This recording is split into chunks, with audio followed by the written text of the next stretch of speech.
This is JTR back from the review. Today we have the Jurassic World Dino Trackers Wild Roar Dryptosaurus. Let's take a look at the box first. For the Dino Trackers line, we have the signature blue and beta, then the original first Jurassic World installment logo right here.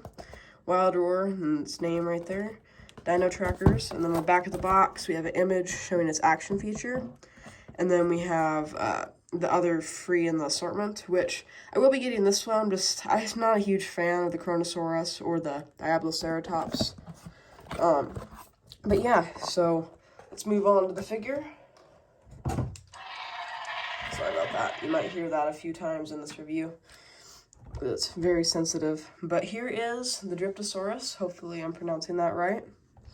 Let's take a look at the paint on this figure, which I am very impressed with, yet I'm not impressed. It's like a in-between, because Mattel, since 2018, had done $14.99 on their figures.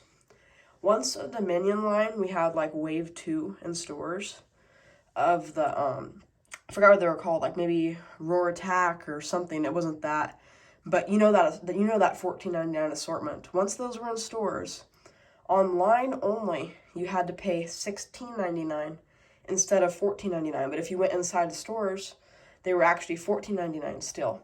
But now, for the Dino Trackers line, they upped it by $3, and they are $17.99 now. And the paint is actually very good, but that's a lot more money being put into a figure. I understand that everything's going up in price right now, but still, for what this is, it's almost as much as the dual attack figures, or what I forgot what they're exactly called, like the Quetzalcoatlus and stuff. It's almost that price now.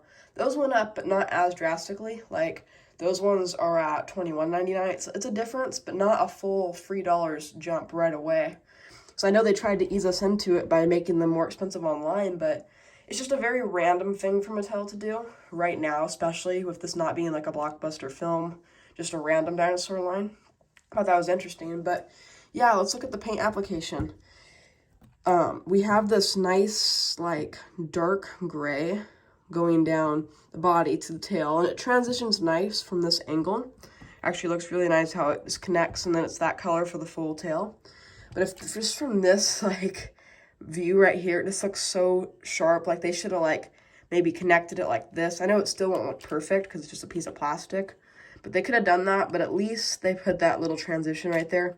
And that goes all the way to the arm, which actually transitions really well. I've seen some figures in the past, like one of the Rajarasaurus in the Dominion line. They didn't do that very good. We have some more kind of almost striping towards the head. The bottom jaw also has it, and you can see it goes into the face a little bit. And right here we have this nice little just splat of blue paint. I do really like that, but in some instances it doesn't show up too well. In really good lighting it does. But I really, really, really like the paint application on this figure. It's just much better than we usually get from Mattel. I wish figures look like this. I feel like Mattel, for the Dominion line, since it was a blockbuster film, they thought that they were going to sell better if they didn't do good paint. So now they're giving us good paint when it's not a filmed packaging. It's just weird to me. But yeah, let's move on to the detail on the figure. We have some pretty nice detail on the face. The bottom jaw and the top jaw have some decent stuff, but the paint kind of hides it on the top jaw. We have these nice spikes on the head going down the tail. Some more right here, some osteoderms throughout. We have some pretty good scale detailing overall. Even the arms look pretty nice on this figure, unlike some of the smaller assortments. I do think that Mattel should make the detail a little bit easier to see on the figures, though, because I feel like in some spots it just looks so smooth. Like, they weren't originally planning on this, but like the legs right here where the crease is, it just like looks very bad. But yeah, I mean, the underbelly, it's going to have this just normal sound feature for this assortment, which is something I noticed that I think is different from previous waves, is the sound box, and there's actually green compared to just the normal silver. So maybe they changed what sound box that they use. So let's move on to the action feature on this figure. It's just a very simple one, but it kind of hides it, kind of doesn't. It's not as bad as some I've seen in the past. But let's take a look. So you just get this.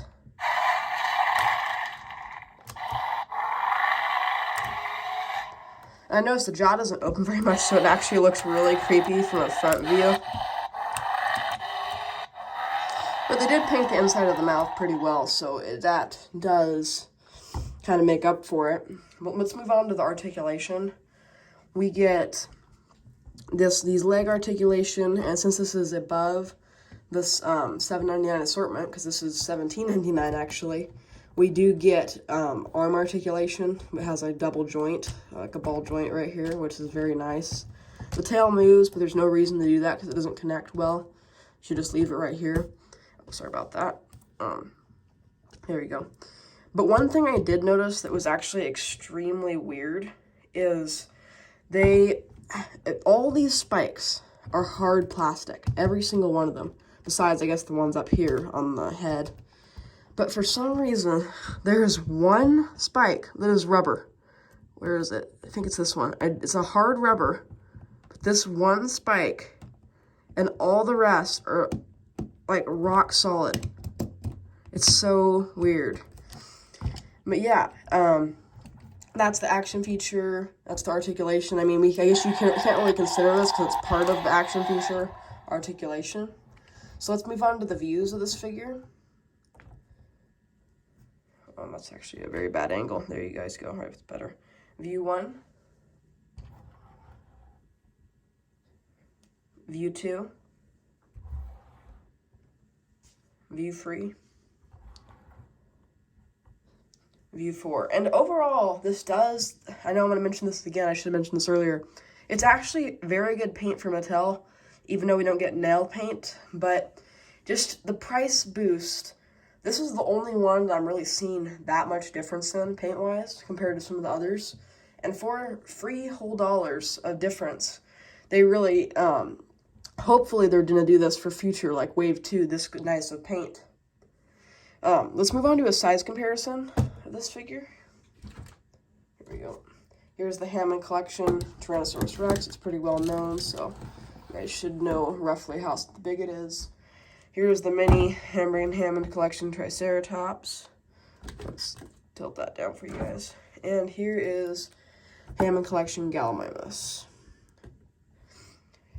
It's roughly about the same size as the Hammond Collection Triceratops. Lengthwise, it's a little bit longer. Oh, sorry. You can't see that very well. A little bit longer. But overall, that's the size that they're going for. And something that really worries me about the price point, I know I keep saying this, but it's not just the price point. I could care less paying those extra few dollars. But it's going to affect the Hammond Collection very soon. I think for the next wave, when we get Geostembergia and the JP Free Ankylosaurus, those are going to go up maybe to as much as like $24.99. Because if the Hammond Collection, with this much extra articulation, a lot more paint application, if this Hammond Collection stuff is $20, we know that people, Mattel's going to not make it so it's just $2 more. Like, why buy this if it's only $2 more? I know there's going to be very limited releases of the Hammond Collection, so we're not going to see as many of these out, where we get 4 of these at a time, and every, like, roughly 3 months. With the Hammond Collection, we probably get 2 every 3 months, and I get that, but they are going to up the Hammond Collection's price very soon. I mean, it's bound to happen. And yeah, compared to the Gallimimus, it's about the back of it's about the height of the head. And compared to the T-Rex, it probably takes about 2 of these, I'd say, to measure the length of the T-Rex. It's about the length of the tail of the T-Rexes. But yeah, if I had to rate this 1 through 10, I don't know exactly what I'd rate because I have to include the price point in there for this figure, but the paint is good, and I don't know. I mean, there's some things I see that could be better, like these spikes could be a little bit better sized to fit the rest of the spikes and stuff. And before I forget to do this, here's your guys' scan code. There you go. But yeah, these figures, I mean, the paint on it is very good. So like paint-wise, I would for this assortment, because now we're just always going to have $17.99, so you kind of have to avoid that a little bit too. I'd give this a 9 because it's pretty decent.